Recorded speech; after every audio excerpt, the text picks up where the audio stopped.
Quel ensemble vous avez pour faner ou pirouetter chez vous?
Donc salut tout le monde, donc comme Jérémy vous a montré hier, donc on a fauché la parcelle ici là pour faire du foin, du coup, enfin du regain. Et du coup là ce matin il est en train de randonner les bords là pour pouvoir faner après. Que ce soit bien propre, qu'il ne reste pas dans les coins à traîner quoi. Donc il est avec le petit 62 et puis l'endonneur classe.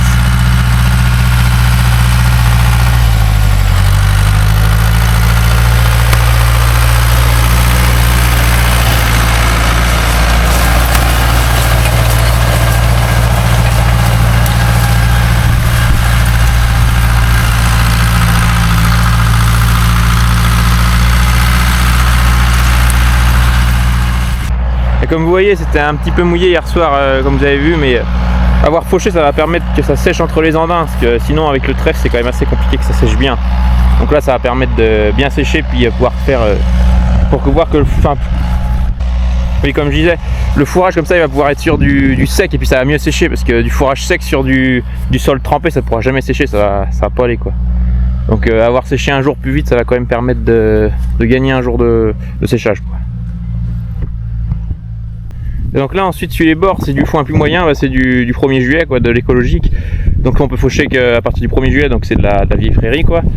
Donc là il a écarté tout le bon fourrage qu'on va mettre au séchoir. Et donc ça c'est du fourrage moyen comme j'ai dit, et on va faire des petites bottes. Donc c'est pour ça là il a écarté, et comme ça je peux récarter celui-là et on pourra le faner par la suite. Donc voilà.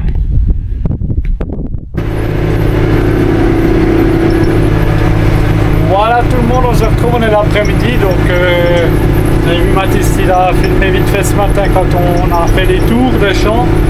Donc je rappelle les tours de champ pour on repasse avec l'endémeur, 1 ou 2 tours pour qu'on ne gicle pas avec la pirouette sur les côtés, puis comme ça on fait tous les coins dans la fourche propre, on est quitte de repasser plus tard. Donc ça on a fait ce matin, et puis cet après-midi du coup, fanage, vous voyez qu'il y a bien du fourrage. Belle couleur, un beau vert foncé, ça fait trop plaisir. Du bon fourrage, donc ça se passe bien. Le soleil est enfin là. Le ciel est plutôt bleu, donc ça sèche. Donc tout se passe plutôt bien. J'espère que ça aille bien. On hésite encore un petit peu de savoir si je fauche chez moi ou pas, parce que justement on doit aussi battre les céréales. Je vous expliquerai encore.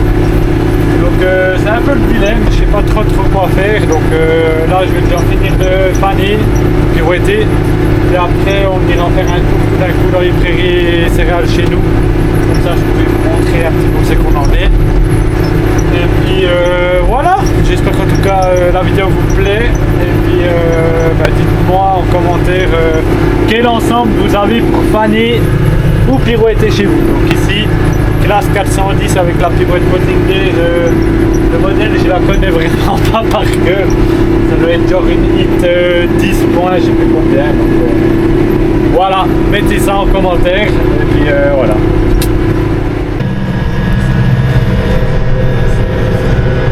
Bonjour, on se retrouve, on est un peu plus tard, donc j'ai pris la décision de faucher chez nous. Je ne me rendais pas compte le fourrage qu'il y a aussi, on ira après dehors, mais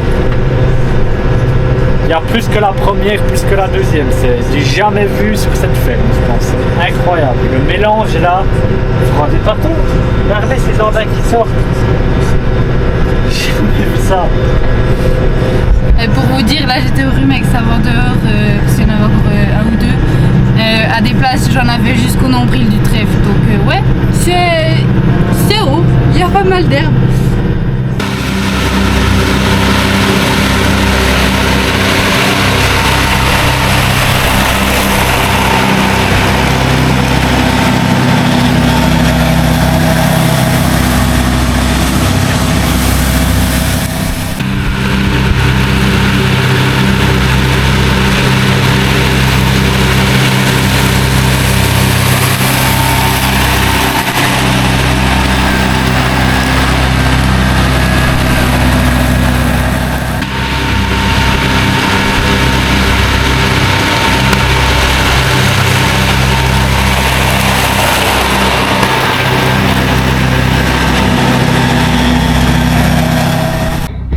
Non, alors là vraiment, je m'attendais pas à ce qu'il y ait autant d'herbe.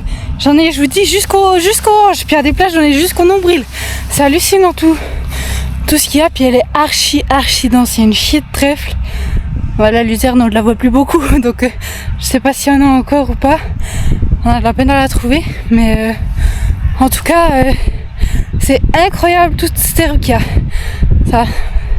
Ça fait du bien de voir qu'en bio, il y en a aussi... on peut aussi faire pas mal de rendement que en conventionnel en fait. Ça va aussi bien si on s'occupe bien des terres puis que on leur apporte ce qu'il faut, ça va aussi super bien. Puis là le chef il est tout content.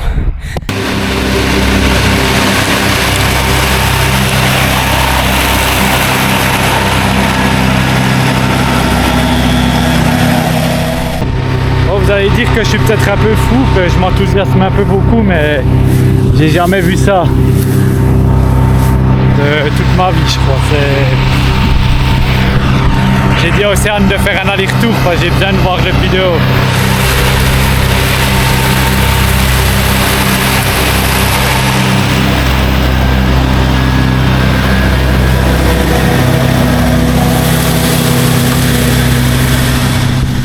Pourtant, pour ceux qui pensent que la hauteur de fauche, on est à 2 cm, non, on a bien réglé, on est à 8 cm, vous voyez, encore des premières feuilles de trèfle, donc on n'est pas trop bas, mais ce mélange est incroyable, quoi. J'ai pas de mots, je pensais pas, et là il y a plus que la première et deuxième coupe réunies, je suis sûr, on dirait qu'on fauche du foin. C'est de la folie, mais je suis super content du résultat, c'est aussi du travail, tout, on se rend pas toujours compte, mais on croit que ça se fait toujours des fois tout seul, mais non, il y a quand même du travail derrière. C'est quand même une rotation qui a été faite avec une vieille prairie, c'est pour ceux qui se souviennent, il y a eu tout le cycle de cette prairie, donc il y avait la prairie, labourée, il y a eu colza.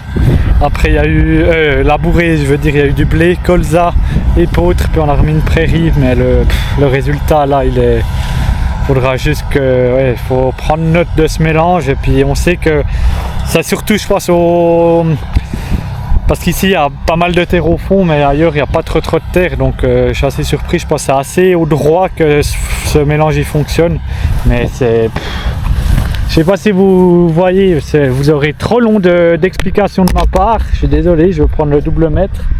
Vous voyez la hauteur que ça fait, la troisième coupe. Elle fait en moyenne, le trèfle fait 80 cm, si pas plus, puis le régras il va jusqu'à 1 mètre. C'est du fou, c'est du fou. Et du coup j'ai longtemps hésité, j'attendais que le trèfle violet il fleurisse une fois, on dit toujours qu'il faudrait le laisser fleurir une fois par année. Et puis je voulais encore un peu attendre, mais je crois que là ça vaut pas la peine, il faut le prendre, quoi, parce que il y a déjà une partie qui est en fleurs, puis les prochains, à la prochaine coupe on fera, mais vous voyez comme c'est dense, ça étouffe certaines plantes, c'est de la folie, quoi. Et on voit que ça a été humide, les plantes dessous elles sont jaunes un peu, donc ouais, c'est assez impressionnant, mais je reviens pas. Bon, maintenant il faudra le sécher parce que je suis tout content, tout voilà, mais ça va être une autre chanson pour bien le sécher, travailler dans les bonnes conditions sans matraquer toutes les feuilles qu'on a ici, parce que l'andin il est épais, donc voilà, on vous reprendra pour vous expliquer tout ça, ça c'est sûr.